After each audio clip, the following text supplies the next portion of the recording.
ഈശോമിശിഹായ്ക്ക് സ്തുതിയായിരിക്കട്ടെ. പെസഹാക്കാലം 2-ാം ദിവസമായി ഇന്ന് എന്നോടൊപ്പം നമുക്ക് സങ്കീർത്തനങ്ങളിലൂടെ ദൈവത്തെ മഹത്വപ്പെടുത്തുവാനുണ്ട്. അതോടൊപ്പം അപ്പസ്തോല പ്രവർത്തനങ്ങളുടെ ആമുഖം വായിക്കണം ഇന്ന്. പിന്നെ അടുത്തത് കരുണയുടെ ജപം, കരുണയുടെ നൊവേനയുടെ 4-ാം ദിവസത്തെ ചെറിയൊരു പ്രാർത്ഥന. നിങ്ങളെന്നോടൊപ്പം ആയിരിക്കുന്നതിന് ഞാൻ നിങ്ങളെ ആദ്യമായി ദൈവത്തിന് സമർപ്പിക്കുന്നു. പ്രാർത്ഥനയിലായിരിക്കാം. പ്രാർത്ഥിക്കുവാൻ യോഗ്യതയൊന്നുമില്ലാത്തവളാണെങ്കിൽ പോലും എന്നോടൊപ്പം നിങ്ങൾ സഹകരിക്കുന്നതിന് ഞാൻ നിങ്ങളെ പ്രതി ദൈവത്തിന് നന്ദി പറയുന്നു. നമ്മുടെ നിയോഗങ്ങളെ സമർപ്പിക്കാം. നമുക്ക് ആദ്യം സങ്കീർത്തനങ്ങളിലേക്ക് കടക്കാം. അതിനു മുൻപ് ദൈവസ്നേഹത്തെക്കുറിച്ച് ചെറിയൊരു 4 വരികൾ കേൾക്കാം, ആലപിക്കാം. ദൈവസ്നേഹം വർണ്ണിച്ചിടാൻ വാക്കുകൾ പോരാ, നന്ദി ചൊല്ലിത്തീർക്കുവാനീ ജീവിതം പോരാ. കഷ്ടപ്പാടിൻ കാലങ്ങളിൽ രക്ഷിക്കുന്ന സ്നേഹമോർത്താൽ എത്ര സ്തുതിച്ചാലും മതി വരുമോ. ദൈവസ്നേഹം വർണ്ണിച്ചിടാൻ വാക്കുകൾ പോരാ. സങ്കീർത്തനം 131:2 പ്രാർത്ഥന എങ്ങനെയാണ്? ഇസ്രായേലേ, ഇന്നും എന്നേക്കും കർത്താവിൽ പ്രത്യാശ അർപ്പിക്കുക. ഇസ്രായേലേ, ഇന്നും എന്നേക്കും കർത്താവിൽ പ്രത്യാശ അർപ്പിക്കുക.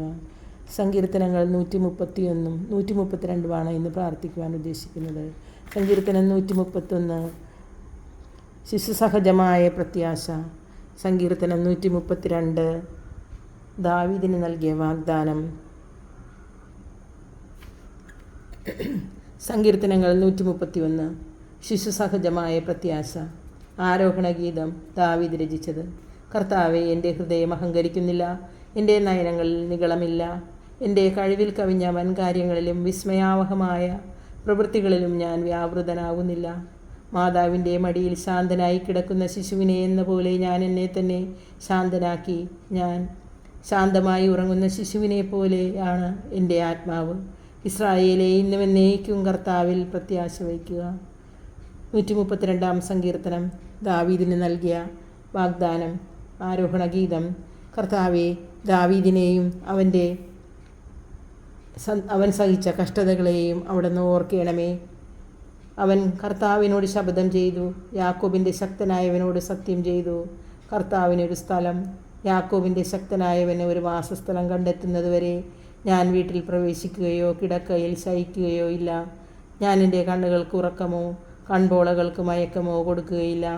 എഫ്രാത്തായിൽ വെച്ച് നാം അതിനെപ്പറ്റി കേട്ടു, യാആറിലെ വയലുകളിൽ അതിനെ നാം കണ്ടെത്തി. നമുക്ക് അവിടുത്തെ വാസസ്ഥലത്തേക്ക് പോകാം, അവിടുത്തെ പാദപീഠത്തിങ്കൽ ആരാധിക്കാം. കർത്താവെ, എഴുന്നേറ്റ് അവിടുത്തെ ശക്തിയുടെ പേടകത്തോടൊപ്പം അങ്ങയുടെ വിശ്രമസ്ഥലത്തേക്ക് വരണമേ. അങ്ങയുടെ പുരോഹിതന്മാർ നീതി ധരിക്കുകയും അങ്ങയുടെ വിശുദ്ധർ ആനന്ദിച്ച് ആർപ്പ് വിളിക്കുകയും ചെയ്യട്ടെ. അങ്ങയുടെ ദാസനായ ദാവീദിനെ പ്രതി അങ്ങയുടെ അഭിഷിക്തനെ തിരസ്കരിക്കരുതേ. ദാവീദിനോട് കർത്താവ് ഒരു ശപഥം ചെയ്തു, അവിടുന്ന് പിന്മാറുകയില്ല. നിന്റെ മക്കളിൽ ഒരുവനെ നിന്റെ സിംഹാസനത്തിൽ ഞാൻ ഉപവിഷ്ടനാക്കും. എൻ്റെ ഉടമ്പടിയും ഞാൻ നൽകുന്ന കൽപ്പനകളും നിന്റെ മക്കൾ അനുസരിച്ചാൽ അവരുടെ മക്കൾ എന്നേക്കും നിന്റെ സിംഹാസനത്തിൽ വാഴും. എന്തെന്നാൽ കർത്താവ് സിയോനെ തിരഞ്ഞെടുത്തു, അതിനെ തൻ്റെ വാസസ്ഥലമാക്കാൻ അവിടുന്ന് ആഗ്രഹിച്ചു. ഇതാണ് എന്നേക്കും എൻ്റെ വിശ്രമസ്ഥലം. ഞാനിവിടെ വസിക്കും, എന്തെന്നാൽ ഞാനത് ആഗ്രഹിച്ചു. അവർക്ക് വേണ്ടതെല്ലാം ഞാൻ സമൃദ്ധമായി നൽകും. ഞാൻ അവളുടെ ദരിദ്രരെ ആഹാരം നൽകി സംതൃപ്തരാക്കും. അവളുടെ പുരോഹിതന്മാരെ ഞാൻ രക്ഷയണിയിക്കും. അവളുടെ വിശുദ്ധർ ആനന്ദിച്ച് ആർപ്പ് വിളിക്കും. അവിടെ ഞാൻ ദാവീദിനായി ഒരു കൊമ്പ് മുളപ്പിക്കും.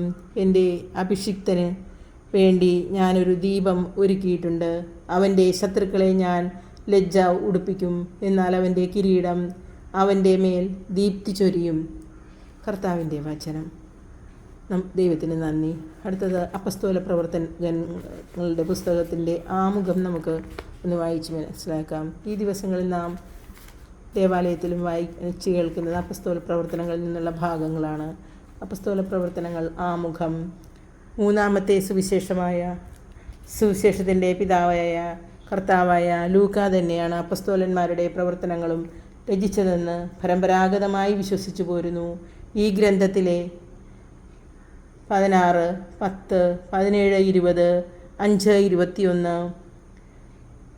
27, 1, 28, 16 എന്നീ ഭാഗങ്ങളിൽ ഉപയോഗിച്ചു വരുന്ന ഞങ്ങൾ എന്ന സർവ്വനാമം സൂചിപ്പിക്കുന്നത് ഗ്രന്ഥകർത്താവും അപ്പസ്തോലന്മാരുടെ പ്രേക്ഷിത പ്രവർത്തനങ്ങളിൽ പങ്കുചേർന്നിരുന്നെന്നും അങ്ങനെ സ്വന്തം അനുഭവങ്ങളുടെ വെളിച്ചത്തിലാണ് ഗ്രന്ഥരചന നടത്തിയതെന്നും ആണല്ലോ.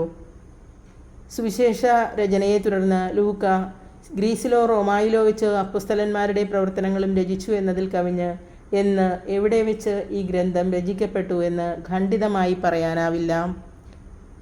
ഗ്രീക്ക് ഭാഷയിലെ പ്രാക്സെയിൽസ് എന്ന ബഹുവചന സംജ്ഞയ്ക്ക് ഒരു മഹാരഥൻ്റെ എടുത്തു പറയത്തക്ക ചെയ്തികൾ, നേട്ടങ്ങൾ എന്ന അർത്ഥമാണ് ഉപയോഗം മൂലം ലഭിച്ചിട്ടുള്ളത്.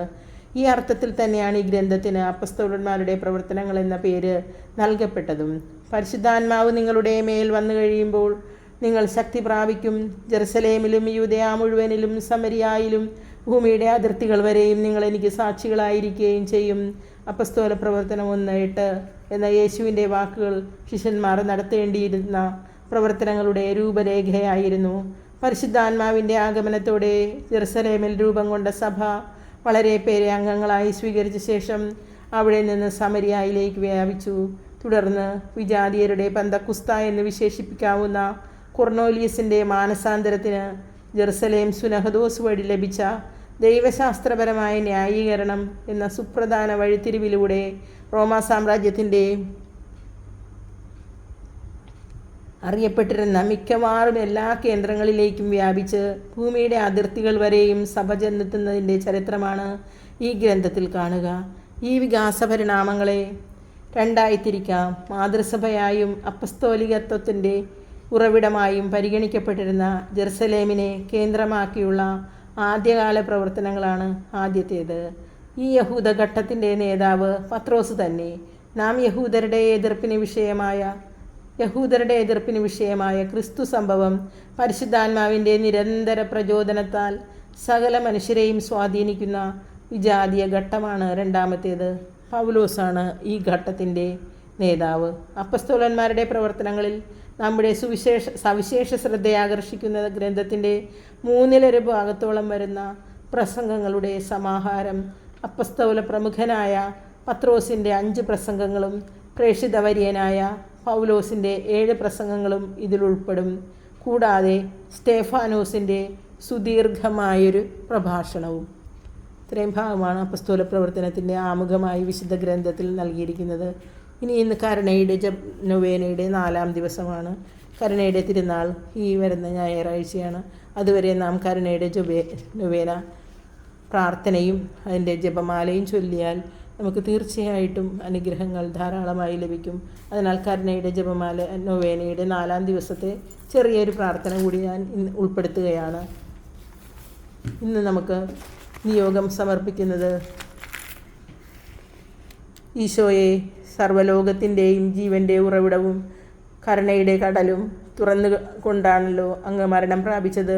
ജീവൻ്റെ സംഭരണിയും അളവില്ലാത്ത കാരുണ്യത്തിൻ്റെ ഉറവിടവുമായ ഈശോയെ, സർവ്വലോകത്തെയും അങ്ങ് ആവരണം ചെയ്യണമേ. അങ്ങയുടെ അനുഗ്രഹങ്ങൾ ഞങ്ങളുടെ മേൽ ചൊരിയണമേ. ഞങ്ങൾക്ക് കാരുണ്യ സ്രോതസ്സായി ഒഴുകിയിറങ്ങിയ തിരുരക്തമേ, തിരുജലമേ, ഞാൻ അങ്ങിൽ ശരണപ്പെടുന്നു.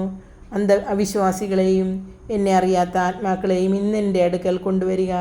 ഏറ്റവും കഠിനമായ എൻ്റെ പീഡാസഹന സമയത്ത് അവർ എൻ്റെ ഹൃദയത്തിലുണ്ടായിരുന്നു. ഭാവിയിൽ അവർക്കുണ്ടാകാനിരിക്കുന്ന തീക്ഷ്ണത എൻ്റെ ഹൃദയത്തെ ആ സമയത്ത് ആശ്വസിപ്പിച്ചു. അവരെ എൻ്റെ കരുണക്കടലിൽ മുക്കിയെടുക്കുക. ഇതായിരുന്നു യേശു പീഡകൾ അനുഭവിച്ചു കൊണ്ടിരിക്കുമ്പോൾ അവിശ്വാസികളെയും അവിടുത്തെ അറിയാത്തവരെയും കുറിച്ചായിരുന്നു അവിടുന്ന് തീക്ഷ്ണമായിട്ട് പ്രാർത്ഥിച്ചത്. അത് വിശുദ്ധ ഫൗസ്റ്റീനായുടെ ഡയറി കുറിപ്പുകളിൽ ആ ഭാഗം വിവരിച്ചിട്ടുണ്ട്. നമുക്ക് ഇന്നത്തെ പ്രാർത്ഥനയെല്ലാം ഈശോയുടെ ഹൃദയത്തിൽ നിന്നും ഞങ്ങൾക്കായി ഒഴുകിയിറങ്ങിയ തിരുരക്തമേ, തിരുജലമേ, ഞങ്ങൾ അങ്ങയിൽ ആശ്രയിക്കുന്നു. കരുണാസമ്പന്നനായ അങ്ങയെ അറിയുകയും അങ്ങയുടെ ഹൃദയത്തിൽ നിന്ന് അകന്നു പോകാൻ ഞങ്ങൾക്ക് ഒരിക്കലും ഇടയാക്കരുതേ.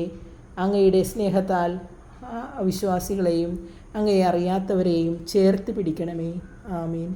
ഇനി ഒരു സ്വർഗസ്ഥനായും നന്മ നിറഞ്ഞവരെയും വിശ്വാസ പ്രമാണവും ചൊല്ലി കരുണയുടെ നൊവേന കൊന്ത നമുക്ക് പ്രാർത്ഥിക്കാം. ദൈവം നിങ്ങളെ സമൃദ്ധമായി അനുഗ്രഹിക്കട്ടെ. ആമീൻ.